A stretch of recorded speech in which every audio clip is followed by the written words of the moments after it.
국민 여러분 안녕하셨습니까? 오늘은 2025년 6월 4일입니다. 이제 해가 저물고요. 밤을 향해서 이제 시간이 시작되는 그런 시간입니다. 자, 지금 김문수 후보는 대통령 선거에서 떨어졌고, 이재명 후보가 대통령에 당선이 됐죠. 물론 이번에 미국에서 온 선거 감시단이 왔었죠. 우리나라 선관위는 거부를 했지만 일방적으로 왔습니다. 그런데 이 오신 분들이 제가 만나 보았더니 이분들의 역할이 분명히 있는 것 같아요. 그리고 지금 우리가 동양적인 개념으로 따지면 성동격서라는 얘기합니다. 동쪽에서 성 소리를 내고 격서 서쪽을 친다, 이런 얘기입니다. 그러니까 적의 관심과 그 모든 촉각을 동쪽에 쏠리게 해놓고 그리고 서쪽을 쳐버리는 이런 것이죠. 그러니까 그 역할을 이번에 미국에서 분명히 와서 한 걸로 보여지는데, 지금 격서 서쪽을 치는 실질적인 작전을 하는 그 팀은 전혀 지금 눈에 보이지를 않고 있어요. 그럼 이 사람들이 왜 왔을까요? 뭐 때문에 왔을까요? 잘 제가 만나보고 대화를 나눠보고 해보니까 느껴지는 이해가, 하나의 풍선을 띄워 올려주는 그 역할이구나, 이분들은. 그럼 풍선을 띄워 올린다는 건 무슨 말일까? 그게 바로 성동이지. 이쪽에 사람들이 움직이니까 모든 초점이 일로만 싹 쏠리게 하는 거죠. 그래 놓고 서쪽을 와장창 하고 가격을 해버려서 몰살시켜버리는 그런 작전이 되겠죠. 자, 그래서 국민 여러분 너무 아쉬워하지 마세요. 지금 뭐 정상적이지 못한 그런 투표가 또 이루어졌고, 여기에 대해서 지금 많은 분들이 분개를 하고 있는데, 오늘 저는 제 방송에서 그런 이야기를 드리려는 게 아니에요. 자, 어차피 일이 잘못돼서 잘못된 결과를 만들잖아요. 그러면 그럼 반드시 바로 잡혀져야 됩니다. 그리고 일요일날 모스탄 대사가 지금 강남에 있는 모 교회에서 설교 말씀을 전해주셨는데, 난 또 모스탄 대사가 그렇게 훌륭한 목자의, 또 소위 말해서 교역자의 그런 또 자질을 갖고 있는지는 몰랐습니다. 그런데 구약 성경에 나온 다니엘서 6장 1절에서부터 마지막 절 28절까지 쭉 다니엘 6장을 얘기를 하시면서 사자굴에 빠져 있는 다니엘을 여호와 하나님께서 어떻게 구원하셨는지를 설교 말씀을 통해서 증언을 해주셨어요. 그러면서 여러분들이 각기 당일 투표날 투표들을 많이 하시고 하게 되면은 분명히 여호와 하나님께서 대한민국도 구해주시지 않겠습니까? 라는 설교를 해주셨는데, 뭐 워낙에 많이 갖다가 뭐 쑤셔놓고 박아놓고 뭐 끼워놓고 뭐 이러다 보니까 일이 이렇게 되는 것이죠. 그런데 이러한 일을 통해서 확실하게 뭐가 됐습니까? 이번에 범죄 현장이 포착이 됐죠. 범죄 증거가 지금 하나도 뭐 이렇게 흘러가는 게 아니라 다 국민들 눈과 귀에 다 포착이 돼서 기록물들로 다 남아있죠. 자, 그러다 보니까 이러한 역사적인 기념비적인 이런 증거를 남김으로 인해서 그 증거의 수혜자가 오히려 이제 고난을 당하게 되는 이런 일입니다. 자, 지금 구약 성경에 나오는 사례를 하나 더 얘기할게요. 에스더라는 여인이 나옵니다. 이 에스더라는 여인은 이스라엘 민족을 이민족으로부터 억압받고 있는 그 사망의 순간으로부터 민족을 구원해놓은 현숙한 여인이었죠. 또 그 에스더를 도와주는 모르드게라고 하는 선생이 있었고, 또 이들을 잡아 죽이려고 했던 하만이라는 사람이 나옵니다. 자, 그런데 이 하만이라는 사악한 자가 어떻게 하면 좋을까요? 결론은 어떻게 됩니까? 네, 장대에 목이 잘려서 그 장대에 목이 걸리는 그런 비참한 말로를 겪게 되는 것입니다. 자, 우리나라에도요, 사필 규정이다 이런 말이 있습니다. 일이 반드시 바른 곳으로 귀 돌아간다 이런 얘기입니다. 그 모든 일들은 인과응보죠. 원인과 결과가 있고 원인과 결과는 반드시 거기에 보답이 뒤따르게 된다는 이런 말도 있습니다. 또 자업자득이란 말도 있죠. 스스로 업을 만들어서 스스로 얻어낸다는 뜻인데요. 결국 내가 어떤 일을 행했기 때문에 그 나의 행위로 말미암아 결국 돌아오는 그 결과를 얘기하고 있죠. 자, 그래서 예로부터 우리 조상님들은요, 콩 심은 데 콩나고 팥 심은 데 팥난다 이렇게 얘기하시면서 집안에서의 가정교육을 굉장히 중시하셨습니다. 저희들 또한 어렸을 때 무릎을 꿇고 밥상머리에 앉아야 되고 밥 공기에서 밥알이 한 톨이라도 남아서는 안 된다. 왜? 농부의 1년간의 피눈물 나는 땀과 노력이 그 밥알 하나 하나에 있기 때문에 절대로 밥을 남겨서도 안 되고 단 한 톨도 남기거나 흘려서는 안 되죠. 만약에 그랬다면 그날은 곡소리 나는 날이었습니다. 아마 다들 그렇게 교육을 받고 자라셨을 거예요. 저는 그 우리 어머니 아버지가 너무 그런 가정에서의 그 훈육이 엄격해서 아이고 나중에 군대 훈련소 가니까 집보다 편해. 이렇더란 말이에요. 자, 그런데 지금 김문수 후보가 대통령이 되면 1개월 내에 한미 정상회담을 갖겠다고 말씀한 적이 있죠. 근데 어떻게 하면 좋죠? 우리 이재명 신임 대통령께서 미국에 가야 될 텐데 과연 미국에 들어갈 수 있을까? 참 염려가 됩니다. 그래서 우리 문수 형님께서 대통령이 되셨더라면 때마침 이번 달 6월 14일이 도널드 J 트럼프 대통령의 생신이에요.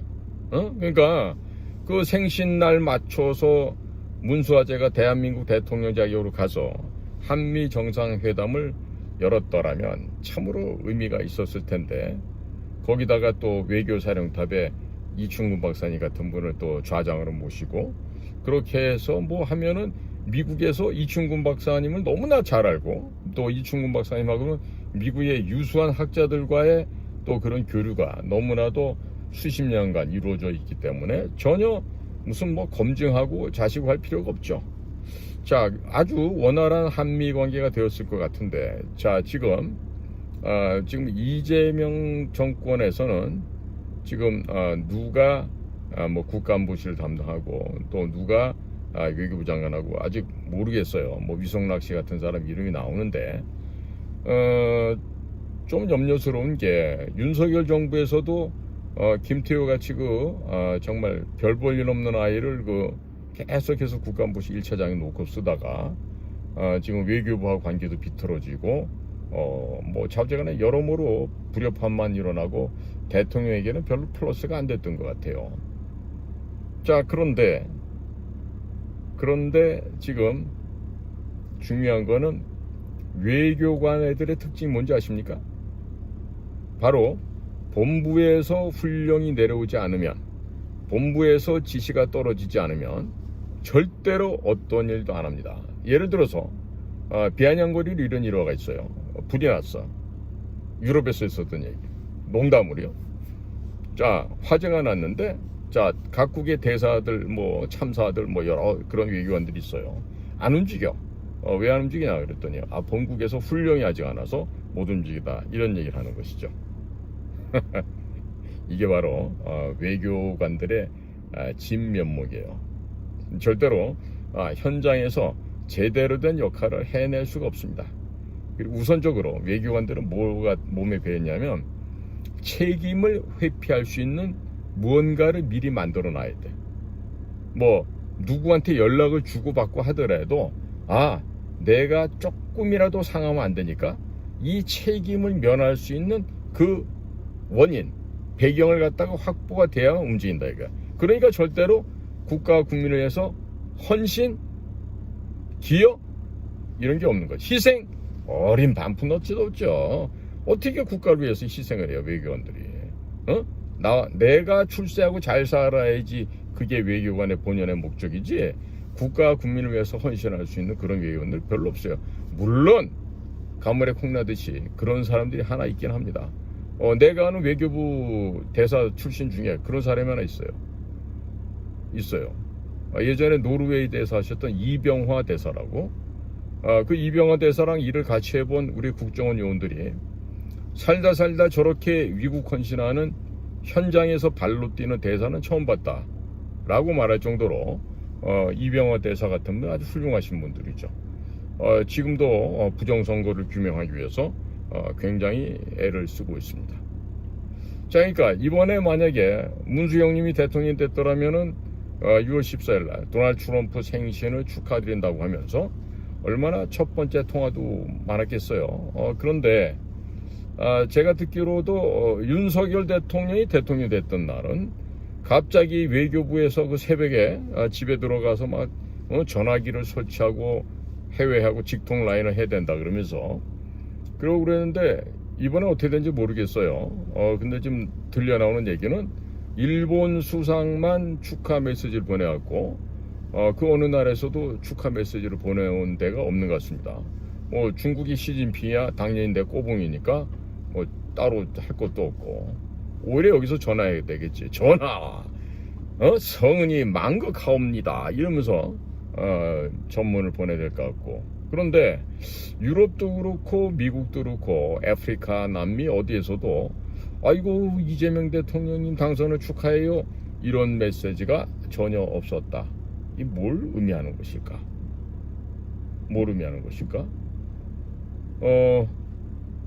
굉장히 정상적이지 못한 지금 광경이 펼쳐지고 있는 겁니다.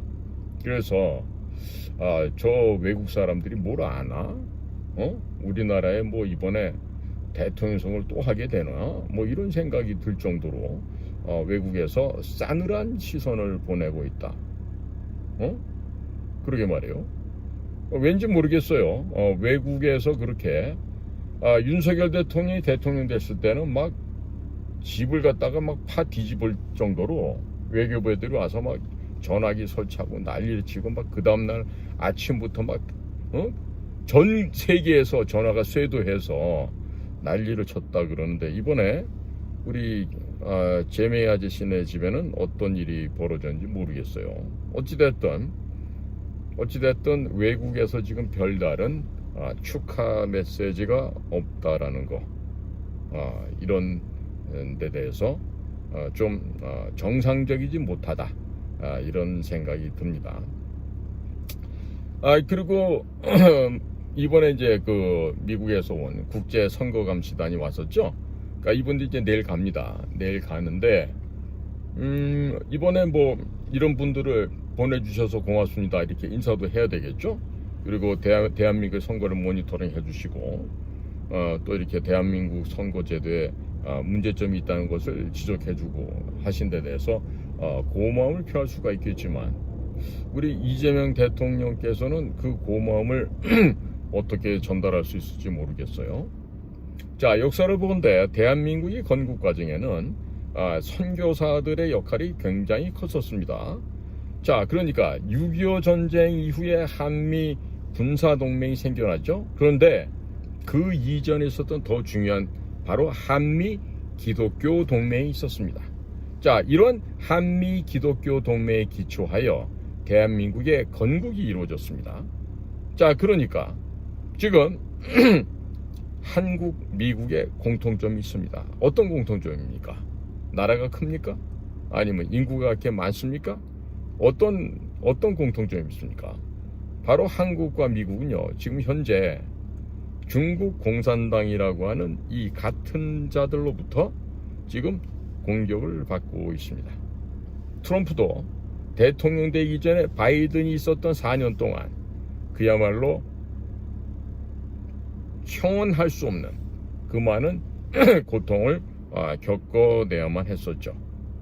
자, 지금 현재 트럼프 대통령과 미국의 국민들이 지금 대한민국에 있는 국민들과 유사한, 비슷한, 어찌 보면 똑같은 고통을 지금 받고 있다는 것이죠. 자, 그리고 미국과 우리의 또 어떤 공통점이 있습니까? 자, 북한, 중국 공산당, 소련 공산당으로 이어지는 국제공산주의 세력이 바로 1950년 6월 25일 새벽에 대한민국 남쪽을 침략해서 남하를 했어요. 남침을 했다는 얘기입니다. 자, 이런 일이 한반도에서 벌어졌을 때 미국의 위대한 부모님들께서는 178만 9천 명이라고 하는 당신들의 어리고도 귀한 자녀들을 이 땅에 보내주셨습니다. 군인으로 말입니다. 그렇게 해서 대한민국을 구해주셨어요. 거기다가 당시 US 달러 680억 달러를 한반도에 투자했습니다. 그래서 전쟁의 포화 속에 잿더미로 변해버린 이 대한민국 남쪽 땅을 재건할 수 있게 그렇게 도움을 주셨어요. 자, 이거 엄청난 얘기죠. 네? 당신들의 자녀를 갖다가 보내서 피 흘려가면서 이 한반도를 지켜주셨어요. 거기다 돈까지 또 680억 달러면 지금으로 치면은 어느 정도 될까? 한 6조 8천억 달러 정도 될 거예요. 응? 그러니까 이 많은 돈을 한국에 투자하고 지원해 줬는데 한반도를 버릴 수가 있겠습니까? 그러니까 우리는 이 시점에서도 미국의 모든 부모님들 그리고 미국에 있는 교회에게 감사의 표현을 할 수밖에 없죠. 이런 사실을 알면서도 미국한테 고맙습니다, 감사합니다 얘기를 할 수 없다면 그거는 사람 새끼도 아닌 것입니다. 자, 그래서 70년 전에는 미국이 대한민국을 지켜줬습니다. 그런데 이제부터는 우리가 대한민국이 미국을 지켜드려야 될 때가 되었다, 이 얘기를 할 수밖에 없는 것이죠. 자, 그러니까 이것은 한국인과 미국인은요 예수 그리스도 안에서 여호와 하나님 안에서 바로 한 집안의 한 식구 한 형제란 뜻이에요. 그러니 이와 같은 깊은 인연을 맺게 해준 미국 분들에게 우리가 감사를 해야 되겠죠. 그리고 기왕이면 우리 문수아제가 6월 14일 전에 워싱턴 DC에 도착을 해서 14일날 정상회담하면서 트럼프가 아까 생신을 축하드립니다. 하나님의 은혜로 우리 양국이 더욱더 공고한 믿음의 형제가 되었습니다. 이렇게 했더라면 얼마나 좋았겠어요. 근데 이제 그거는 현실적으로 불가능해졌죠. 근데 아마 미국에서 나온 얘기를 들어보니까 연말쯤 가면은 김문수가 대통령 자격으로 미국 가서 트럼프 대통령을 만날 수도 있는 그런 가능성이 있어 배제할 수 없다, 이런 얘기가 또 나온답니다. 그래서 무슨 구도에서 그렇게 되는지 모르겠는데요. 미국 사람들은 알고 있는 뭔가가 있는 것 같아요. 자, 그래서 앞으로 말해요. 그러면은 김문수 화재가 언제쯤 또 다시 대통령이 되나? 네? 만약에 그게 현실화 된다 그러면 지금 이건 내 얘기가 아니라 미국에서 흘러나오는 얘기니까 그럼 뭔가 새로운 순서 절차가 있다는 거 아니겠어요? 내가 지금 미국 분들한테 이 얘기를 해드리고 싶어요. 특히 도널드 트럼프 대통령 각하에게 보세요, 대통령님. 이승만 대통령께서 1954년 7월 28일 날 전쟁이 휴전한 지 1년 만에 미 의회를 방문했습니다. 그 당시 의회에서 연설을 했는데 중국 공산당에 대해서, 즉 중공에 대해서 해상 봉쇄를 하자고 제안을 하셨습니다.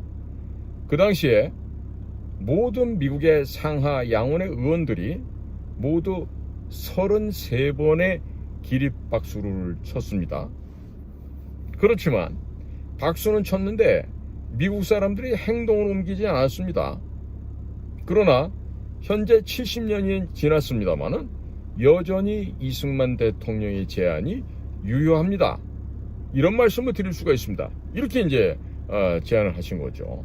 그러니까 벌써 1954년 7월 28일 미 의회를 방문한 우리의 건국 대통령 이승만 대통령께서 중국 공산당이 된 해상봉쇄를 제안했고, 또 그것을 앞으로 우리 지금의 오늘날의 대한민국이 그 이승만 건국 대통령의 말씀을 실천해서 앞으로 현실로 이루어지게 되었습니다. 이런 얘기를 드릴 수가 있는 거죠. 자, 그러니까 우리가 미국을 대신해서 앞장서서 중국에 대한 해상 봉쇄하는 방법 뭐가 있을까요? 물론 이런 거 하다 보면 우리 국민들이 경제적으로 고통을 받을 수도 있겠죠. 그러나 우리가 생각하는 중국의 해상 봉쇄는요, 매우 간단합니다. 왜 간단하냐고요? 제가 늘 말씀드렸죠. 대한민국을 불침 항공모함으로 만들어버리면 돼요. 최근에 사비에르 그 미국 주한미군 사령관, 네? 그분 그 사성 장군 아니에요? 그분이 중국과 일본 열도 사이에 있는 침몰하지 않는 불침 항공모함 역할이 대한민국이다 라고 하는 얘기를 지난번에 컨퍼런스에서 얘기한 적이 있습니다. 자, 그러니까 이게 뭘 의미하는 걸까요? 대한민국이 불침 항모가 된다. 이 얘기는요, 어려운 얘기가 아닙니다. 제가 말씀 많이 드렸잖아요. 요코스카에 있는 미 제7함대를 제주도로 이주시키는 거죠. 응? 그렇게 해서 제주도에다가 해군 항구와 공군의 활주로를 갖다가 아주 크게 제주도 서남쪽에 있는 알뜨르라고 하는 예전에 일본 군대가 썼던 그런 활주로 지역이 있습니다. 그걸 조금만 손봐서 활주로 확장하고요, 폭을 넓히고 해서 거기에 번듯한 국제 공항급의 활주로를 개발하는 것이죠. 거기다가 항구까지. 자, 그러면 그 제주도가 제2의 하와이가 되고 아주 주요한 그 거점이 되는 것입니다. 그러니까 제주도에 또 다른 그 공항을 지어놓고요. 그 공항을 지어놓고 미주 노선, 유럽 노선, 아프리카 노선, 남미 노선 그런 곳들이 바로 직항으로 다 전 세계로 퍼져 나가게 하면은요, 그냥 제주도는 하와이보다 더 번화하게 됩니다. 하와이보다 훨씬 더 미항으로 역할을 하게 될 것입니다. 자, 그래서 말이죠, 우리가 불침 항공모함이 되는 건요, 흑산도 옆에 가면 또 가거도라는 섬이 있어요. 그 가거도에도 해군 공군 기지를 설치하는 겁니다. 자, 좀 더 올라오시면요, 영종도 옆에 덕적도가 있습니다. 자, 덕적도 주변은 또 수심이 낮고 그 한 15km, 17km 요 사이에 작은 섬들이 있어요. 여기 매립해서 우리 영종도에 있는 인천국제공항처럼 그 덕적도 인근을 그렇게 매립해서 인공섬을 만들죠. 그리고 거기다가 해군 공군기지를 설치하는 거예요. 그럼 제주도부터 하나, 둘째 가거도, 셋째 덕적도 부근이 됐죠. 네 번째 어디 갑니까? 바로 어청도, 연평도를 거쳐서 가장 북단에 있는 백령도로 가는 겁니다. 그 백령도에는 그 자갈로 천연의 그 콘크리트보다 더 좋은 그 활주로가 있긴 해요. 근데 그거보다 실제로 한 4km 이상 되는 활주로를 닫고 거기에 이제 해군 공군인 기지를 설치하는 거죠. 거기다 이제 이지스 어셔도 놓고 또 사드도 갖다 놓고. 자, 이러면요, 중국이 벌써 귀가 지끈지끈해집니다. 거기다가 사정거리 500km가 되는 초음속 천무 미사일 갖다 깔잖아요. 그건 백령도 쪽에서 그 바레만이 있는 북경 안에까지요. 그 얼마나 되겠어요? 500km 사정거리 다 들어옵니다. 전부 다 밥이 되는 거예요. 거기다가 북경을 그런 식으로 위협을 하잖아요. 그러면 중국 해군이 어떻게 되냐면 바레 쪽으로 몰려들어요. 청도, 칭다오, 그 다음에 대련, 다리엔, 그 양쪽에 있는 주요 해군 기지가 딱 모여드니까 바레만이 된다고. 그래서 북경도 지키고 천진도 지키고 이래야 되는데, 자, 우리가 지금 서해안에 불침 항모를 만들게 되면 중국 애들은 불가불 병력도 확장해야 되고 시설도 늘려야 되고 진짜 머리가 아픈 게 한두 가지가 아니에요. 왜?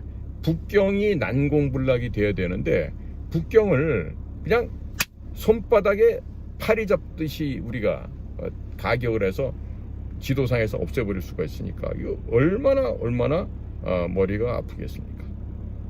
예. 그러니까 거기다가요, 해저에다가 무인 잠수정을 깔잖아요. 일종의 해저 가미가제 특공대예요. 이게 안에 소형 모듈 엔진을 탑재한 SMR 엔진을 중심으로 한 그 핵 엔진을 달아서 사람은 안 타고 폭탄만 가득 실어가고 운행하는 겁니다. 그러니까 서해안에 풍력 발전 장비 중국산 갖다 깔면 되겠어요, 안 되겠어요? 안 되는 거 아니겠어요? 자, 너무나도 간단한 거예요. 뭐 어려운 거 없어요. 여기서 무슨 뭐 수학에서 미적분 푸는 것도 아니고. 그러니까 우리가 이런 식으로 방위를 하는 것을 협조해주고 5% 지금 전 세계적으로 방위비 올리라는데, 우리는 올릴 여백이 룸이 충분히 있잖아요. 뭐 지금 기대하는 게 주한미군 방위비가 아니라 주한미군 주둔 비용을 나누는 그 분담금 얘기를 하고 있는 거 아니에요. 방위비 얘기하는 거 아니에요. 방위비라는 건 총알, 또 뭐 우리 탱크가 쓰는, 우리 비행기가 쓰는 초고급 휘발유, 이런 걸 갖다 얘기할 때 그것은 방위비다라고 얘기하지만, 주한미군이 한국에 있기 때문에 발생하는 수도, 물세, 전기세, 뭐가 있죠. 또 뭐 곡물 사고, 또 그 기지를 지켜주는 또 군무원들, 한국인들 있잖아요. 이 사람들 또 급여도 주고, 이렇게 들어가는 돈이 바로 전부 다 주한미군 주둔에 관련된 비용인데, 그 가운데 10%, 그러니까 그 가운데 절반을 갖다가 내자 이런데, 그걸 갖고 문재인 때 조금씩 이렇게 옥신각신했잖아요. 전체 다 해봐야 35억 달러입니다. 우리나라 또 한 사람 한 5조 원 되죠. 그러면 아니 우리한테 680억 달러나 지지를 해주고, 전쟁 때 사람도 178만 9천 명이나 보내줬고, 메카더 당시 이 극동군 사령관께서 얼마나 많은 일을 우리 한국과 한국 국민들 위해서 해줬습니까? 그러니 이제 와서는 무슨 뭐 그런 그 주한미군 주둔에 소요되는 비용을 갖다가 뭐 절반씩 가져왔다, 이런 얘기 할 필요가 없죠. 야, 다 줄게, 이래야 되는 거 아니에요?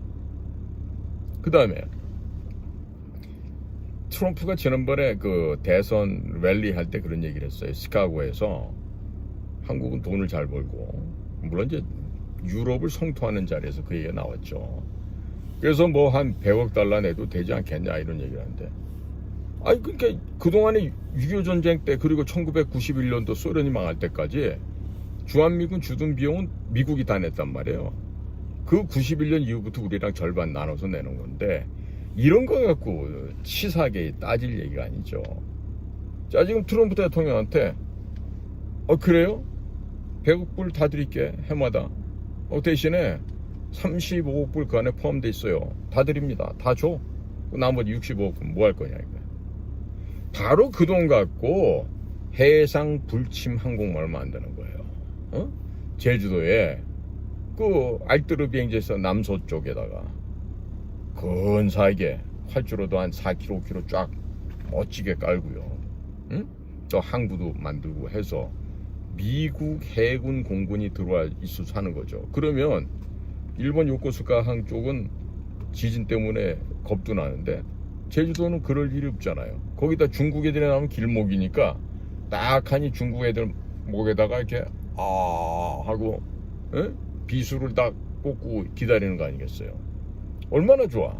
중국 애들이 남지나 동지나해 이런 데서 해상 수송로 선박에 대해서 까불 수 있겠습니까? 못 까불지. 까불다 죽는데 절대로 못해요.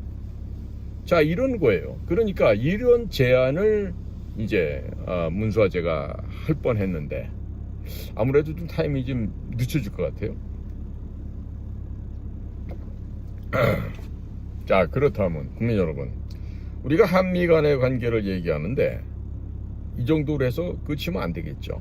당연히 지금 관세 문제를 얘기하고 있지 않습니까? 관세 문제를 얘기하고 있지만 아니 형제 국가에서 무슨 관세야 관세는 예수 그리스도 안에서 우리가 형제 자매가 됐는데 아니 관세는 0%로 하자고. 대신에 제주도 제7광구 해저개발 뭐예요? 바로 LNG와 석유 개발입니다. 그 다음에 알래스카 안에 있는 뭐 그렇죠. 거기도 천연 리퀴드 내추럴 가스 LNG가 있죠. 그걸 갖다가 개발하는 걸 우리가 제안하는 거예요. 자, 그러면 제주도 밑에 있는 7광구는 심해일까요? 얕은 바다일까요? 심해저가 아니에요. 천해저라고 할 수 있지. 얕을 천자 써서. 해저가 그다지 깊지가 않단 말입니다. 그러니까 훨씬 석유 개발하기가 좋아요. 그리고 채굴했을 때 거기 밑에서 기름이나 가스가 나올 가능성 역시 굉장히 높죠. 자, 알래스카 내륙도 마찬가지입니다. 앵커리지의 기본적인 수송선단이 LNG로 운반할 수 있는 수송선을 얘기하죠. 그런 것들이 얼마든지 가서 접안을 하고 내륙의 파이프라인을 통해서 앵커리지에서 그걸 갖다가 LNG를 싣고 올 수 있는 이런 걸 얼마든지 할 수가 있겠죠. 그러니까 이 앵커리지가요 앞으로는 물류의 중심이 될 것입니다. 자, 그러면 한국에서 유럽 가는 길을요 따져보세요. 한국 동지나 남지나 싱가포르 옆에 말레카 해요, 인도양, 그 다음에 홍해, 스웨즈운하, 다음에 지중해, 그래서 유럽 각국 내지는 뭐 아프리카 이렇게 되겠죠. 그리고 또 한 가지는 요즘에 정신머리 없는 서울대학 출신 그 학자지만은 관직에 눈이 먼 자 이런 자들 있잖아요. 그런 자들이 나와서 떠드는 헛소리야. 뭐다? 동해바다를 부산에서 출발, 동해바다 거쳐서 홋카이도 옆으로 해서 캄차카 반도 옆으로 해서 북극해로 간다. 북극해를 쫙 통과해서 그린란드 옆으로 해서 유럽으로, 뭐 스칸디네비아 혹은 뭐 덴마크 있는 그쪽에 이베리아 반도 쪽으로 그렇게 가면은 짧다 이런 얘기를 하는데 미친 개소리지. 응? 아니 북이 70도가 거의 이전부터 그러지만 이 어마어마한 바람이 불어요. 그러면 보통 우리 태평양에 인도양 지나가는 이 화물선들이요, 컨테이너 선 운반하는 화물선이 시속 25노트로 쫙 이렇게 갑니다. 근데 이 북쪽을 향해서 가다 보면요 초속 뭐 어마어마한 바람이 불기 때문에 이 쇠로 묶어놓은 이 컨테이너 이런 것들이요 그냥 날아가요. 그야말로 추풍 낙엽이 돼서 날아간다고. 할 수가 없다고. 그렇기 때문에 새로운 수송로를 개발해야 되거든요. 그게 뭐야 여기가? 부산에서 물건 싣고 뭐 다른 아시아에서 오는 물건도 싣고 어디로 가? 앵커리지로 가는 거지. 안전하게.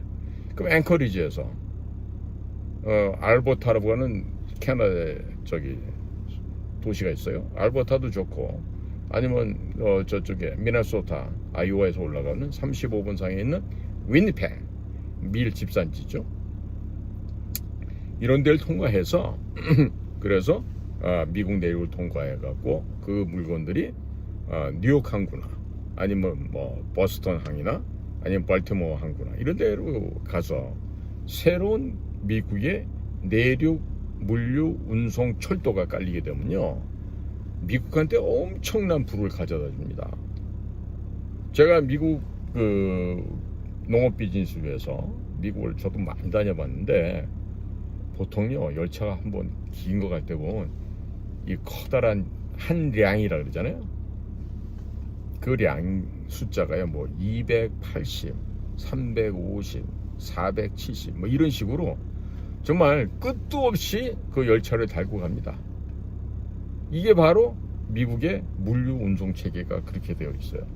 그러니까 그런 것들이 해서 미국 내륙 운송이 활성화되면요 얼마나 좋겠습니까? 그렇지 않습니까? 예. 그러니까 지금요 이렇게 이제 한미 간에는 역사적으로 또 한미 기독교 공동 동맹이고요. 그동안에 여기 와서 고생하시다 하늘나라 가 계신 아펜젤러 선교사님, 또 호모 헐버트 선교사님, 이런 분들이 보실 때 야야야 너희들 그러면 안 된다. 다 내 새끼들이고 내 친구들이고 내 후배들인데 거기다가 관세를 때리고 그러면 웃잖아. 제발 그러지 말해 하고 그러고 이 돌아가신 아펜젤러 선교사나 이런 분들이 얼마나 걱정을 하시겠어요. 응? 그러니까 이미 우리는 한미 동맹으로 한 나라지만 그거보다 더 깊고 이전 시대에 미국에서 오셨던 이 선교사님들로 인해서 한미 간의 관계가 예수 그리스도 여호와 하나님 안에서 이미 형제자매가 되어 있단 말이에요. 중국 가면 이런 말이 있어요. 사해진의 형제자매 이런 얘기예요. 스하이즈네兄弟姐妹이런 말을 해. 이건 뭐냐면 세계 만방에 나가는 바다 속에 그 펼쳐져 있는 속에서 모든 사람이 형제자매다 이런 얘기인데, 그래 형제자매라고 생각하는 놈들이 그래 공해상에다가 부유물 설치해 놓고 거기다가 시멘트 갖다 때려 붓고 거기다가 기지 만들고 거기다가 미사일 배치해 놓고 활주로 만들고 남의 나라 침범할 생각하고, 이게 정상입니까? 정상이냐고요. 그 앞으로 우리는 주한미군 주둔에 필요한 비용을 우리가 100% 다 낸다 해놓고 거기서 35억 달러는 주둔 비용으로 쓰세요. 드리고 나머지 65억으로 뭐 한다? 해군기지 짓고 공군기지 짓고 이러면서 한반도를 불침 항공모함으로 만드는 거죠. 제주도, 가덕도, 덕적도, 그 다음에 백령도 쪽으로. 그 중에 또 마음에 드는 데 있으면 또 몇 군데 더 개발해도 되겠죠. 자, 이런 식으로 하게 되면은 대한민국 국방이 어떻게 됩니까? 침몰하지 않는 항공모함이 된단 말이에요. 이 국토 전체가요. 얼마나 좋아. 그리고 이순신 장군께서 쓰셨던 학익진, 학의 날개 전법 아니에요. 학익진 전법을 통해서 사람이 타지 않고 있는 무인 잠수정을 한 500척 이상 만들어서 서해 남에다 쫙 깔아버리는 거예요.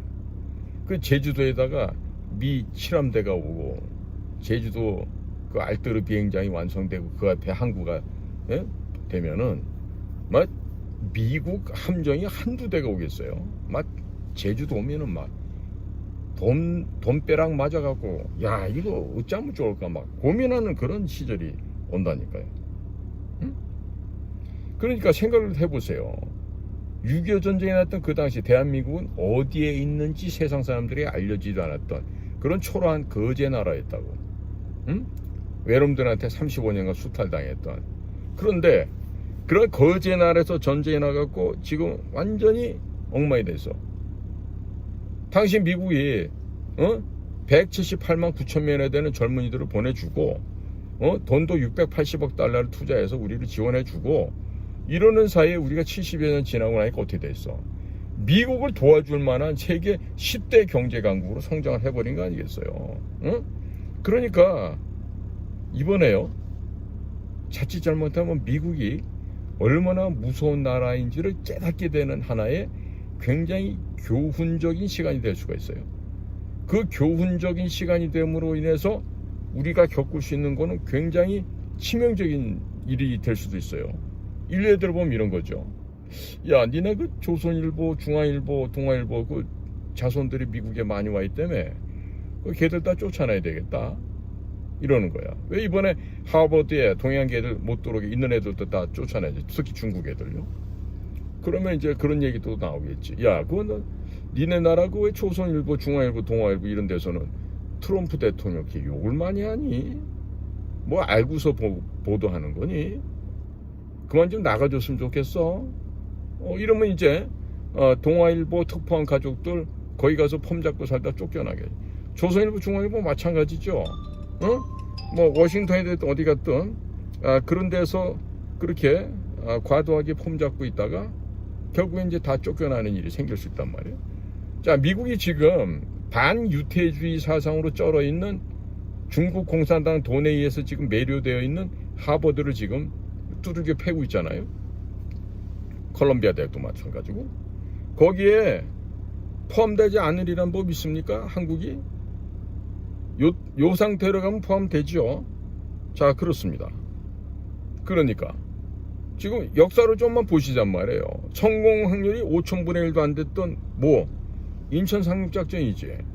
당시 메가더 극동군 사령관께서 그 생각을 해냈던 거 아니에요? 자, 그 인천 상륙작전이 있기 전에 무슨 일이 있었는지 아세요? 바로 부산에서 눈물 뿌려가면서 하나님께 간구했던 그런 기도의 시간이 있었습니다. 어디? 부산 초량교회. 그리고 누가? 이승만 대통령과 부산 지역에서 목회하던 목사님들이 모여서 보름 동안 밤낮 없이 회개 기도를 했다는 거예요. 이 회개 기도가 끝나고 3일이 지난 후에 모든 세상의 군사 전략가 전문가들이 불가능하다고 했었던 조수관만의 차가 그렇게나 심한 인천 앞바다에서 상륙작전을 1950년 9월 15일에 성공시켰다는 것입니다. 믿을 수 있습니까? 그리고 그 파죽지세로 9월 28일 서울을 수복하고 그리고 10월 19일 유엔군이 북한을 해방시키기 위해서 평양에 진입하여서 들어가죠. 자, 그때 바로 모태동에 있던 중국 공산당은 어떻게 합니까? 중국 인민해방군들의 총도 제대로 들려주지도 않고 30만 명이라는 이 인민해방군을 보내서 인해전술로 대한민국 북반부와 다시 한 번 더 남쪽을 강탈하고 유린하게 되죠. 이런 역사를 우리 국민들이 아셔야 돼. 특히나 전쟁으로 인해서 비롯된 이런 역사를 알아야 되는데 오늘날 보세요. 이게 완전히 뭐 같아? 구한말. 고종이 나라를 말아먹을 때랑 지금 유사하잖아. 120년 전에 뭐가 있어요? 러일 전쟁이 있었죠. 그 러일 전쟁에서 어떻게 일이 벌어집니까? 바로 러시아가 대패를 하죠. 그게 일본이 한반도를 차지하게 되지 않습니까? 우리 지금 정신 못 차리면요 그때처럼 다시 돌아갑니다. 자, 지금 우리 초신전투라고는 함경도에 장진호라는 호수가 있죠. 거기에서 중공군한테 고립이 돼 있었잖아요. 유엔군 철수를 해야 되는데 고토리라고 하는 그 지점에서 그 계곡인데 다리가 5m 정도 끊어졌어요. 방법이 없어. 전부 다 이제 몰살당하는 것만 남았어. 그런데 그때도 미국의 장병들이 하나님께 밤새 간절하게 기도를 했어요. 하나님, 눈보라를 멈춰주십시오. 수송기가 제발 부교를 이곳에 떨구게 해주십시오. 그러면 우리가 살 수 있습니다. 주여 주여 하면서 미군 병사들이 하나님 앞에 간구를 했어요. 자, 그러다 보니까 어떻게 일이 벌어집니까? 밤새 몰아치던 눈보라가 갑자기 뚝 그치고 미 공군도 단 한 번도 시도해보지 않았던 이 부교를 공중에서 투하를 했는데 그게 성공하는 기적이 바로 벌어진 게 바로 장진호 전투 현장 아니겠습니까? 거기에다가 흥남까지 왔습니다. 정원이 60명밖에 안 돼. SS 메리디스 빅토리아 배가 있어요. 배가 얼마 크지도 않아. 7,600톤밖에 안 돼. 요즘의 개념으로 보면 별로 큰 배도 아니죠. 자, 거기에 60명 승선 인원이라는 그 SS 메리디스 빅토리아호에 14,000명이란 북한의 과학기술자, 교육자, 깨어있던 또 주를 섬기는 사람들이 중심으로 해서 14,000명이 승선했는데 하선할 때는 14,005명이 하선했다는 거 아니에요. 이 무슨 기적이냐고. 당시 1950년 12월 23일 흥남 부두를 출발할 때 이 SS 메르디스 빅토리아호는 이틀 동안 밤낮 없이 운항을 해서 12월 25일 크리스마스 날 거제항에 도착을 했어요. 그런데 이 이틀 동안 항해하는 동안에 5명의 아이가 태어납니다. 새로운 생명이 태어났어요. 미군들이 애들 이름을 지을 수가 없으니까 김치 1, 김치 2, 김치 5까지 해서 1, 2, 3, 4, 5 해서 5명의 아이들 이름에 김치라는 걸 붙여서 아이들을 장명을 해줬다는 이 위대한 기적의 역사가 있는 게 바로 우리 한반도 미군과 한국군 사이에서 벌어졌던 일 아니겠습니까? 그리고 미군은요 193척 선박에 실려있던 모든 전쟁 물자, 탄약, 야포, 이 트럭, 탱크 이런 거 다 버리고요. 거기에다가 10만여 명의 한국인들을 구출해서 자유의 땅 대한민국으로 옵니다. 이 위대한 기적을 대한민국 국민들은 크리스마스의 기적이라고 부르고 있는 것이 오늘날이에요. 그리고 이 장진호 전투, 흥남 철수 이와 같은 작전이 진행되는 동안에도 미군은 지속적으로 공중에서 폭격을 가해서 중국 공산당의 주력 부대를 괴멸시키는 전과를 올렸습니다. 만일 흥남 철수 작전이 성공하지 못했다면 대한민국은 끝났겠죠. 소멸됐을 것이고 한미 군사동맹 이런 걸 어디 가서 찾을 수 있겠습니까? 자, 보십시오. 한국 전쟁 당시에 한반도를 집어삼키기 위해서 침략했던 그 자들은요 바로 공산당입니다. 대한민국의 자유와 인권, 이 가장 중요한 자유와 인권을 빼기 위해서 침략했습니다. 소련은 이미 소멸되고 없죠. 이미 망한 지부터 1991년도에 망했습니다. 자, 중국 공산당 이번에 망해가고 있죠. 자, 북한 거의 끝나갑니다. 그러지 않습니까? 그렇기 때문에 한반도에서 벌어졌던 한국전쟁, 장진호 전투 이런 경우는 잊혀진 전쟁이 아니고요.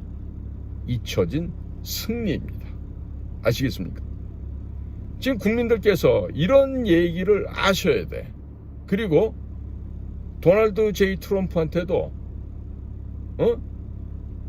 자유와 생명의 항해이라는 이런 6.25 관련된 역사 드라마가 실려있는 이런 책자를 트럼프 대통령에게도 전달을 해야 돼요. 자, 지금 우리 한국전쟁, 6.25 전쟁이라고 이것은요 인류 최초로 겪었던 사상전쟁입니다. 그리고 체제전쟁이었습니다. 그리고 자유민주진영이 승리한 날입니다. 자, 그렇기 때문에 매년 6.25 전쟁이 발발한 이 6월달 장마가 오기 전에 높고 푸른 하늘과 시원하고 약간 따뜻하면서 이런 온화한 기후대에 처해 있는 우리나라에서 6월 한 달 동안 한국전쟁 영웅들을 기념하는 이런 전 세계 축구 경기를 해마다 열고 그 당시 우리나라를 도와줬던 67개국을 다 불러서 승전 축하 파티를 하면서 그분들이 우리나라를 지켜줬던 또 미국의 선교사들이 한반도에 전해줬던 자유와 인권, 민주주의 그리고 성경 말씀 이것이야말로 자유민주공화국 대한민국을 탄생시켰다는 것이죠. 전쟁으로 잿더미에만 남았던 폐허의 거제 나라 대한민국이 70년 만에 전 세계 경제 대국 강국으로 성장을 했고 군사 강국으로 거듭나게 되었습니다. 이와 같은 대한민국의 성공과 발전이 미국의 외교적인 성과로 비롯된 것임을 우리가 알아야 된다는 것이죠. 그래서 해마다 6월달이 되면 대한민국을 구원해줬던 67개국을 초청해서 한국전쟁 기념 월드컵 대회를 개최하고 또 6월 25일은 결승전을 하게끔 해서 세계 자유선언문을 낭독을 하게 되면 다시 한반도에서 전쟁이 일어나게 되겠습니까? 이런 일을 우리가 앞으로 해야 되는 거 아니겠습니까? 그리고 이런 일을 하겠다고 트럼프 대통령에게 전달하고 해야 되겠죠. 자, 이렇게 되면은요, 한국의 발전, 한국의 융성, 이 현장을 보면서 130여 년 전에 미국의 선교사들이 이 대한민국 한반도에 오셔서 이들에게 미국과 똑같은 자유와 민주주의의 소중함을 깨닫게 해줬구나. 그래서 대한민국이 발전할 수 있구나. 이거를 전 세계가 깨닫게 되지 않겠습니까? 그런데 이런 대한민국이 후진하면 되겠습니까? 그러면 이러한 6월달을 통해서 전 세계 축구대회 뿐만 아니라 국제 북한 인권 영화제 이런 것을 개최하면 되죠. 그러면 수미테리 같은 여인이 비욘드 디 유토피아라는 영화를 만들어서 한국의 못된 놈들이 그 수미테리를 고발하게 하고 엿먹이게 하는 일은 없을 거 아니겠어요. 자, 이렇게 해서 이 6월달에 국제 북한 인권 영화제 이런 걸 갖다가 펼치잖아요. 그러면 전 세계적으로 공산주의가 이렇게 해서 안 되는구나, 공산주의 이렇게 무서운 거구나, 절대로 이 공산주의 이 독약이 인류에게 퍼져서는 안 되겠구나 라면서 공산주의가 자연스럽게 그 세력을 잃고 소멸되게 될 것입니다. 대한민국이 기독교 문명의 그 기반을 둔 미국의 대통령 제도와 자유시장 경제 및 자유민주주의의 정치 제도를 선택했다는 것은 바로 대한민국을 성공하는 나라로 만들었을 뿐만 아니라 이것이 바로 미국이 해낸 역사적이고도 외교적인 성공작이라고 할 수 있는 것이죠. 자, 이렇게 해서 해마다 6월달이 되면 한국전쟁 기념 월드컵을 개최를 하고 대한민국의 성공적인 발전이야말로 곧 미국의 외교적인 성과라는 점을 전 세계에 알려야 되겠죠. 이런 일들을 해야 되는 거예요. 자, 지금 자유민주주의 너무 복잡합니다, 이해하기 어렵습니다, 혼란스럽습니다, 이러는 좀 게으른 사람들이 있기도 해요. 그러나 이 자유민주주의가 얼마나 공산주의나 전체주의에 비해서 훨씬 우월한 체제이다라는 것을 전 세계에 알릴 수 있죠. 뭐를 갖고? 대한민국이란 모범적인 나라의 사례를 갖고 그렇게 할 수 있다는 것이죠. 자, 그렇게 되면 많은 나라에서 아직도 개발도상국이나 후진적인 국가에서는 미국적인 미국식의 정치 경제 제도를 도입하게 되겠죠. 자, 그래서 한국전쟁이 일어났던 해마다 6월 25일에 한국전쟁기념 월드컵 결승전 하는 것으로 일정을 맞춰서 전 세계 67개국을 초청을 하고 또 그 결승전이 끝나는 자리에서 세계 자유선언문을 낭독한다면 전 세계 인류가 자유와 민주의 주권의 소중함을 다들 기억하게 되겠죠.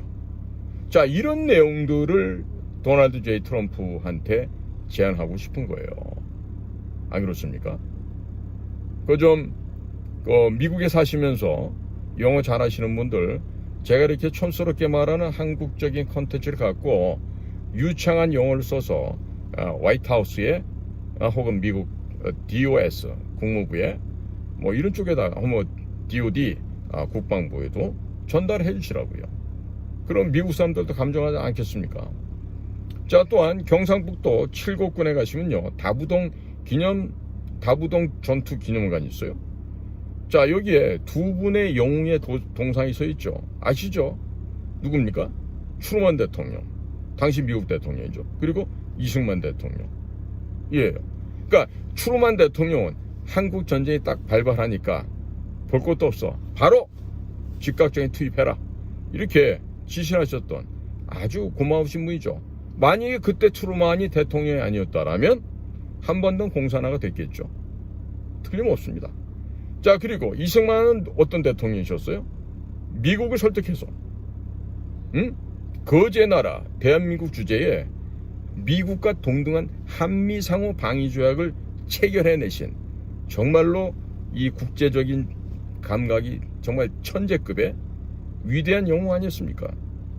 자, 그래서 앞으로는 이 트루먼 대통령, 이승만 대통령 두 대통령님의 위대한 이름을 빌려서 10만 톤급 원자력 항공모함을 만드는데 이 배를 이승만 트루먼호 혹은 트루먼 이승만호로 만들어서 한미연합군이 공동으로 운용을 하자, 이런 제안을 해야 되는 거예요. 그러면 미국에서는 항공모함 건조 기술을 우리한테 제공하죠. 우리나라가 돈을 대고 자금을 대고 건조를 해서 한미 해군이 늘 이 배를 같이 타고 운용을 하는 겁니다.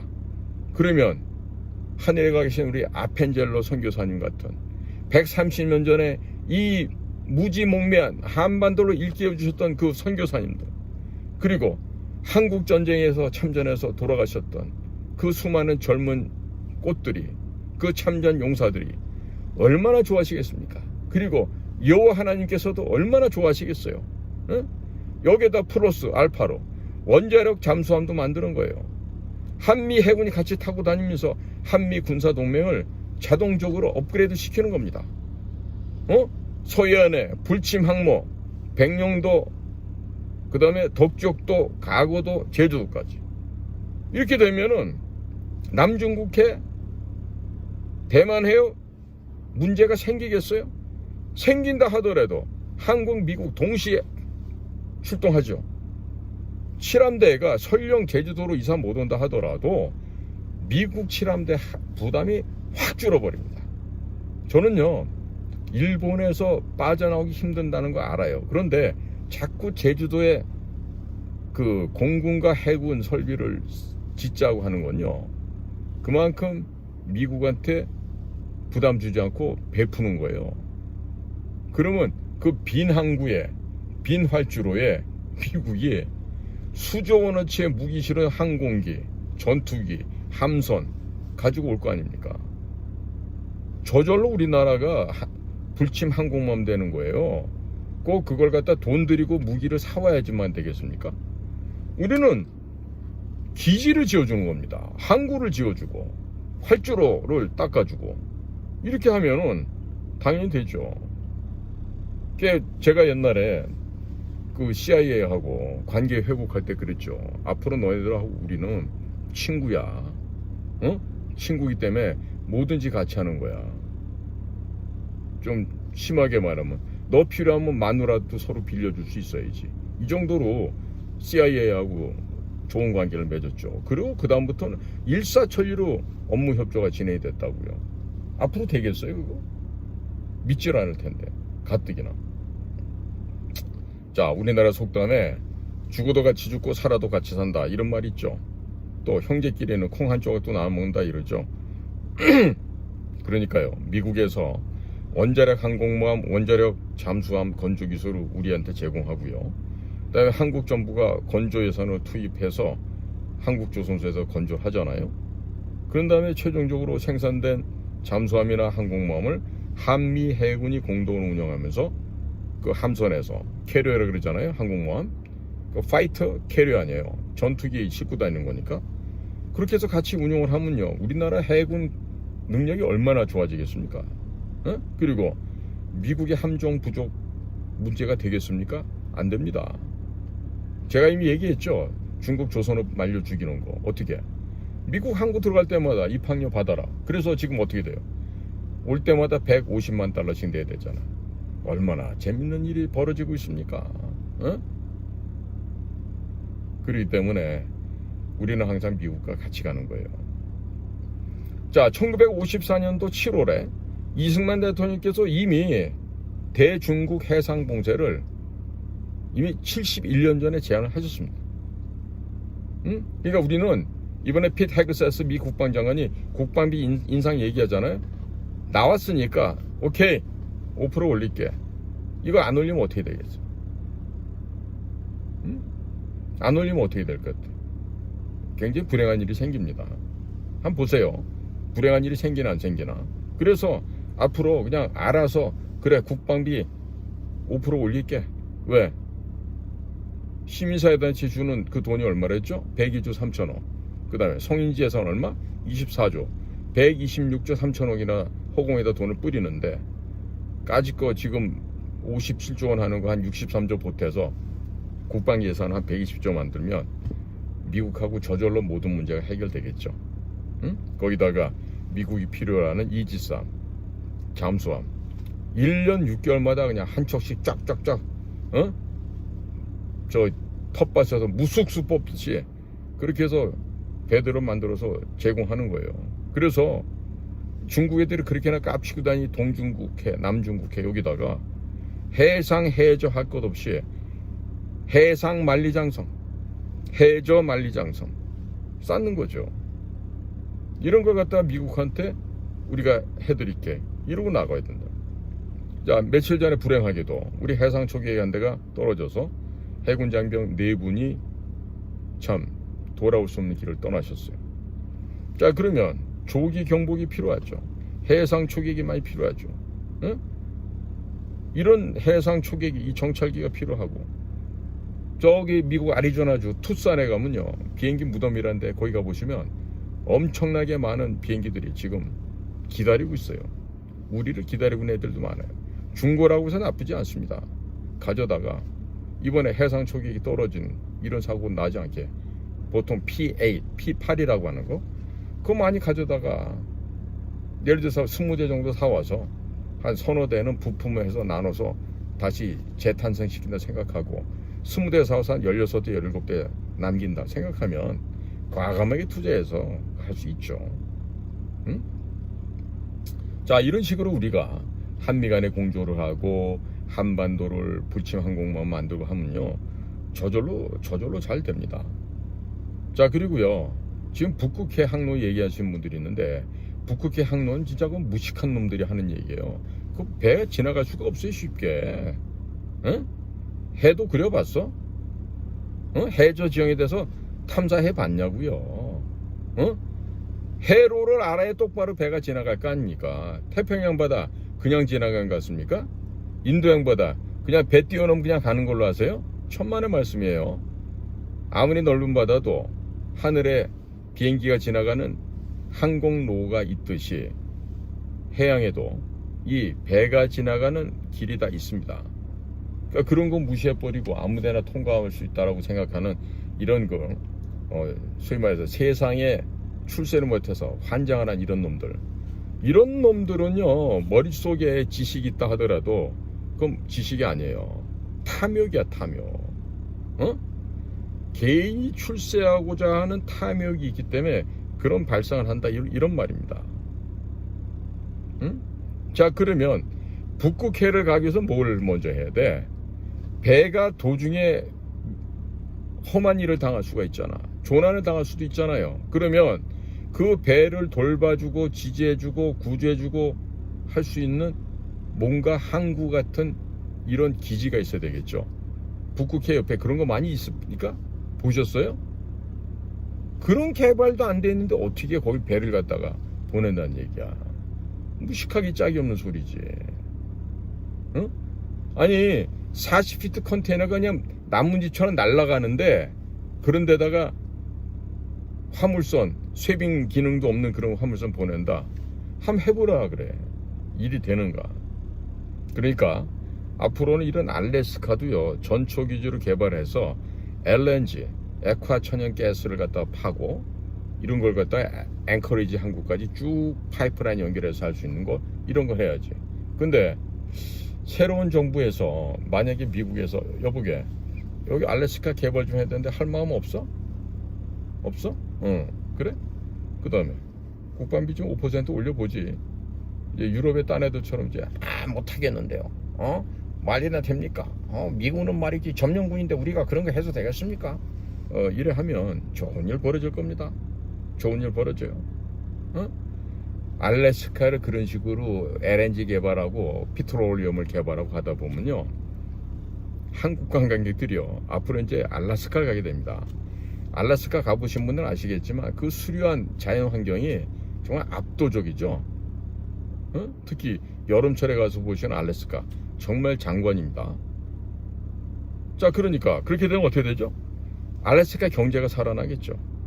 또 알래스카 인근에 생산되는 해산물, 엄청나게 큰 게, 뭐 대구, 명태, 뭐 연어 많지 않습니까? 대량으로 우리 한국에 수입하겠죠. 그럼 한국은 미국 에너지 시장이 VVIP가 되겠죠. 그렇죠? 거기다 해산물, 그 다음에 진짜 VIP가 있죠. 뭐입니까? 곡물 시장이죠. 우리가 1년에요 옥수수 1000만 톤입니다. 옥수수 1000만 톤, 콩 한 300만 톤 됩니다. 요즘 아마 늘었을지 몰라. 밀 400만 톤. 이 세 가지 작물만 합쳐도 1700만 톤. 파나맥스급 벌크선이 한 대 6만 톤 실는다 그러면 몇 번을 왔다 갔다 계산 한번 해보세요. 1700만 톤의 6만 톤짜리 파나맥스급 벌크선. 대충 계산해보면 한 300회 좀 모자라죠. 이렇게 많은 양을 우리가 소비를 하고 있다고. 뭐를? 옥수수, 콩, 밀, 이 세 가지만. 딴 건 없을 것 같아요? 자, 그러니까 미래를 대비할 수 있는 이 지혜가 있어야 되는 것입니다. 응? 그리고 이 수에즈운하, 남중국해, 이 중국 애들이 농간치면 막힙니다. 또 중동에서 뭔 일이 벌어지면 수에즈운하도 막힐 수 있어요. 그래서 유럽으로 아프리카로 보내는 이 화물 노선을, 예? 컨테이너 화물이 갈 수 있는 길을 새롭게 만들어야 돼요. 어떻게? 부산에서 다 지파를 하지. 그런 다음에 태평양을 통해서 가는데 대권항로 비행기가 돌듯이 앵커리지로 가는 거예요. 앵커리지에서 이 컨테이너 하역을 하고요.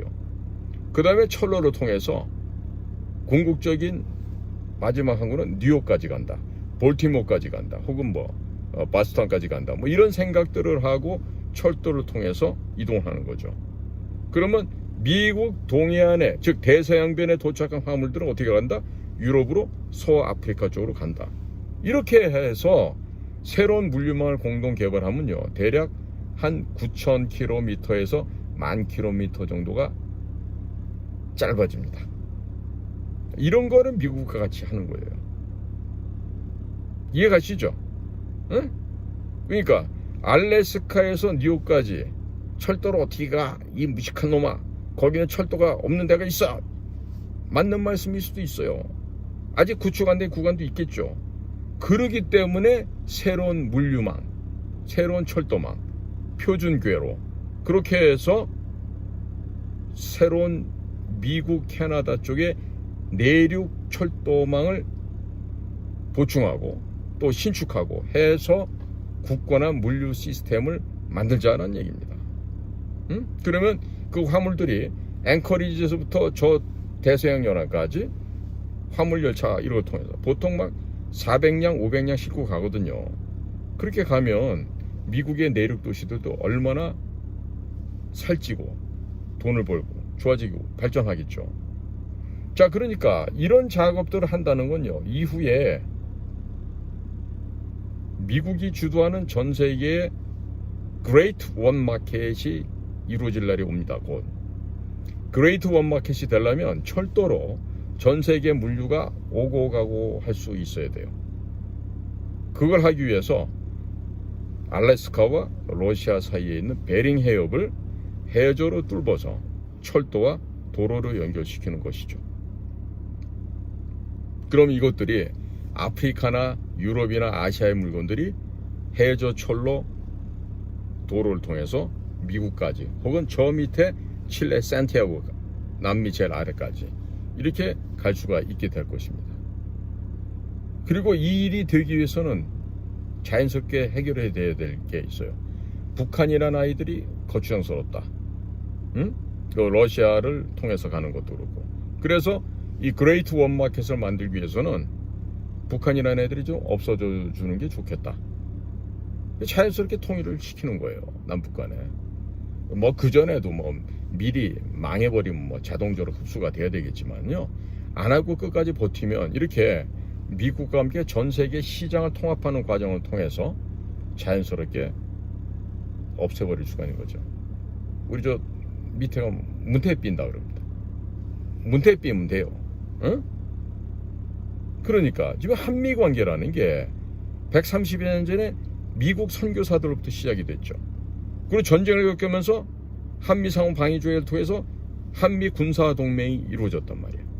이제는 우리가 한미 에너지 동맹, 한미 물류 동맹, 한미 방산 동맹, 한미 조선 동맹, 한미 철강 동맹, 한미 반도체 동맹, 한미 원자력 동맹 등을 만들어서 한미가 한 집안이 되는 거예요.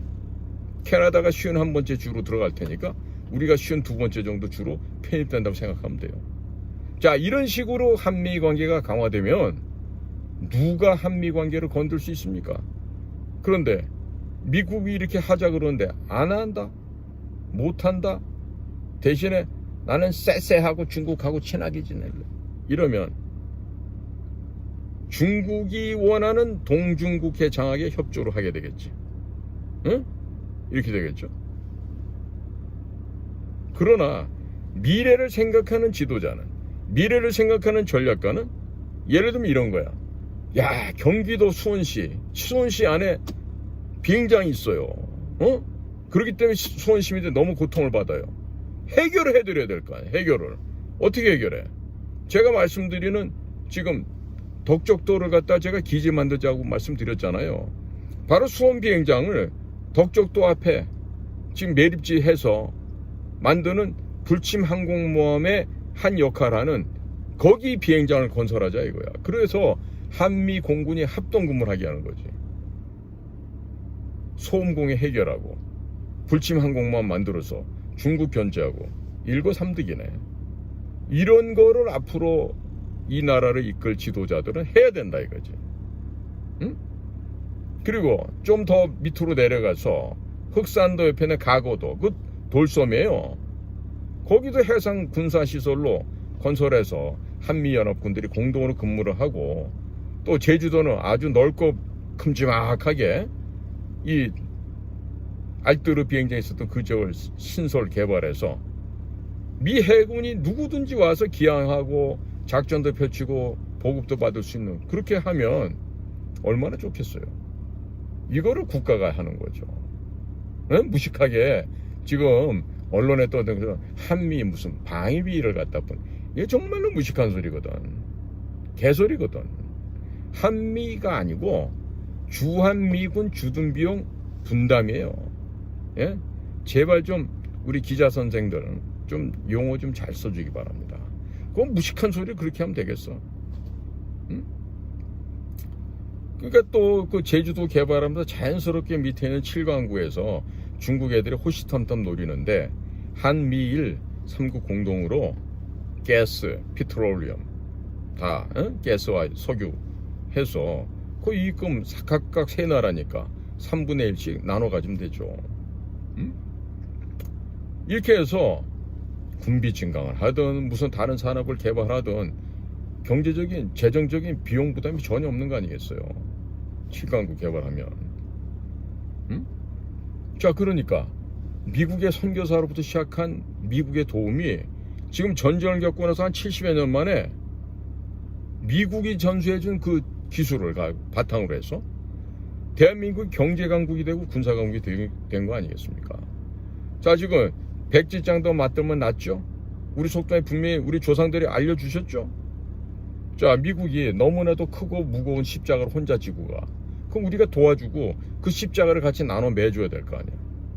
그러면 미국이 야, 진짜 한국 때문에 우리가 살만하다, 얼마나 좋아하겠어요? 응? 따라서 대한민국이 미국과 함께 예수 그리스도 여호와 하나님 안에서 형제자매인 우리가 미국이 지고 가는 그 무거운 십자가를 우리가 함께 지고 가겠다. 정말 감동적이지 않습니까? 응? 지금 70여 년 전에 공산주의는요, 이 자유민주 진영을 집어삼키기 위해서 전쟁을 일으켰어요. 그게 바로 6.25 전쟁이야. 그러니까 공산주의, 전체주의, 사교체제, 사회주의, 이 망령들이 지금도 온 세계에 지금 배회하고 있어요. 뭘 통해서? 선거 조작, 불법 조작, 부정행위를 통해서 이런 전 세계를 공산화시키기 위해서 이 악령들이 배회를 하고 있단 말이에요. 자, 그런데 그 악령들의 세계에 속지 않고 죽지 않고 살아남아 있는 이 대한민국의 선하고도 선한 영향력이 전 세계에 퍼져나가게 돼. 그렇게 되면 어떻게 됩니까? 억압받고 고통받는 공산사회, 사회주의 사회, 전체주의 사회에 신음하고 있는 온 인류가 해방이 되지 않겠습니까? 우선적으로 휴전선 넘어 있는 북한의 인민들이 해방이 되겠죠. 자, 조속한 시간 내에 북한을 해방시켜야 됩니다. 그리고 트럼프 대통령 역시 이와 같은 선한 일을 함으로 2천만이나 되는 북의 주민들을 해방시키고 그들의 영혼을 구원한 그 역할 때문에 하늘아버지 여호와 하나님께로부터 크나큰 축복을 받겠죠.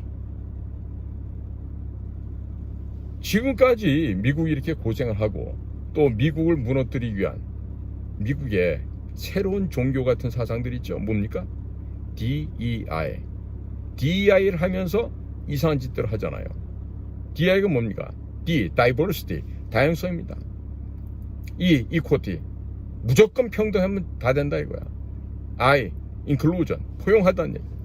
말인 듯 그렇듯해요. 그러면서 성적으로 차별 두지 말라 그러면서 트랜스젠더 하자 그러고 미쳐 돌아가죠. 하나님이 만들어주신 이 아름다운 세상을 더럽히고 악행으로 물들게 하고 있었지 않습니까? 그게 바로 미국에서 지난 4년 동안에 정말 극도로 심화돼서 미국을 전체를 망가뜨리고자 하지 않았습니까? 자, 앞으로요, 한미 간의 관계는 어떻게 될지 모르지만 지금 미국에서 나오는 얘기는 선거를 한 번 더 해야 된다라는 얘기를 하고 있고요. 그렇게 되면 앞으로 다음번 대통령 되시는 분이 이제 트럼프 대통령을 만나서 제가 오늘 드린 이런 말씀들을 나누면서 덕담을 하면서 전 세계의 중국산 물건 대신에 한국산 물건들이 팔려나가야 되고 또 우리가 잘 알고 있는 원자력 발전, 또 방위산업, 무기, 또 건설, 공산품, 문화상품 이런 것들을 그냥 전 세계에 수출해서 폭발적인 시장의 수요를 맞춰줄 필요가 있죠. 자, 앞으로 다음번 대통령이 뭐 미국 사람들 의견을 따라 보면은 다음번 대통령이 금년 내로 또 새로 나올 수도 있다고 하니까 뭐 굳이 바쁠 거 없죠. 바쁠 것 없이 때를 기다리시고 이 나라가 그야말로 하나님 앞에 바로 서야 됩니다. 진짜입니다. 내가 농담하는 거 아니에요. 특히 전라도 출신 목사들 잘 들으세요. 당신들 말이야, 나라를 갖다가 이간질하고 나눠갖고 하나님 섬기는 일에도 전라도 비전라도 나눠서 그런 식으로 하는데 그럼 큰일 나요. 아직도 카말라 해리스가 대통령이 돼야 된다고 생각한다면 여러분들은 특히 목사들 잘 들으세요. 돼진 이후에 지옥 갑니다. 천국 못 가요. 무슨 뭐 선종한다, 뭐 영면하신다, 뭐 서거하신다 그러잖아. 그런 거 겪고 난 다음에 천국 못 가요. 다 지옥불에 떨어져요. 그러니까 어떻게 하면 이 땅에 우리 한민족이 회개하고 영원히 각성하고 새로운 인간으로 거듭나야 될지를 고민해야 될 때요. 계속해서 물질 문명, DEI, 공산주의, 친중 정책, 친북 정책 이런데 눈이 멀어서 예수 믿네 하면서 은근슬쩍이 이 사회를 전체주의로, 사회주의, 공산주의로 끌고 간다면 여러분들의 삶은 이 땅에서 종식된 이후에 영원한 불구덩이로 떨어진다. 이 얘기는 내가 경고를 드립니다. 오늘 좀 제가 길게 찍었어요. 왜?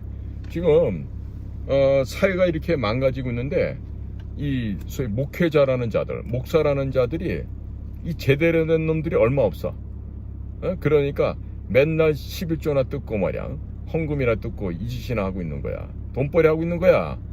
예수님 팔아갖고. 그래서 인류 역사상 가장 많은 고용 창출한 사람이 누구다? 예수 그리스도다 얘기야. 자, 그래서 제가 오늘 새로운 한미 관계 그리고 뭐 미국 친구들 얘기가 조만간에 새로운 대통령이 나타날 수도 있다 하니까요. 그 점에 입각해서 제가 앞으로 대통령 되실 분의 한미 외교안보 정책 아시겠죠? 네? 그리고 아마 앞으로는 한미 간의 철저한 신뢰관계를 통해서 막강 정보 조직이 서로 코워크를 해서 합동사업을 해서 공산당 체제를 분쇄시키고 파멸시키는 일을 해야 될 텐데, 만약에 미국의 정보 조직과 한국의 정보 조직이 그 일을 할 수 없다 한다면 대한민국 끝장나는 겁니다. 끝장나는 겁니다.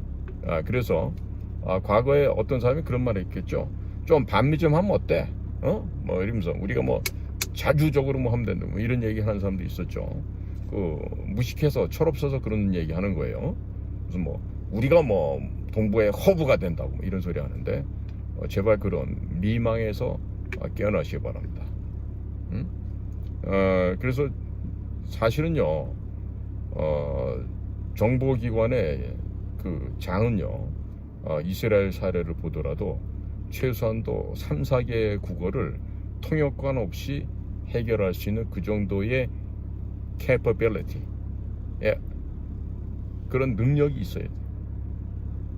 그러니까 장이 된다, 지도자가 된다, 뭔가 책임을 막중하게 져야 되는 자리에 이 머리가 텅 비어 있고 문재인처럼 외국어 한마디 안 되고 이런 자들이 그런 정보기관장에 있으면요 큰일 나요. 이스라엘에 못 사다고 저렇게 할 수 있는 건요, 문무를 겸비한 그 같은 초의 엘리트들이 국가를 위해서 목숨을 바쳐가면서 청춘을 바치고 그 목숨 바치며 살았던 수십 년간의 현장에서 얻은 노하우가 바로 전 세계 최강의 정보기관을 만들 수 있는 거예요.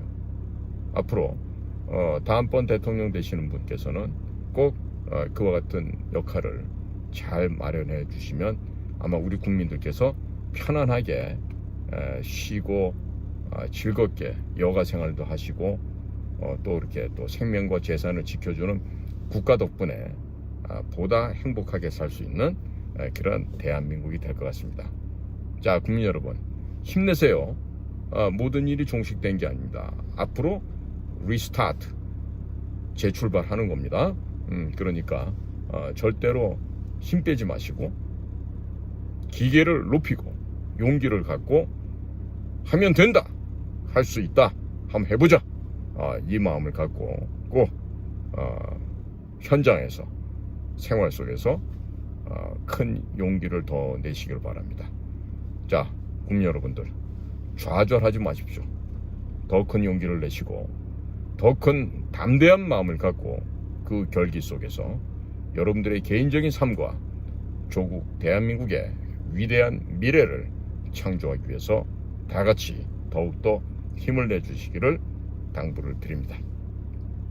오늘 저희 방송을 경청해 주시는 모든 분들께 감사를 드리고 여기서 마치도록 하겠습니다. 감사합니다. 안녕히 계십시오.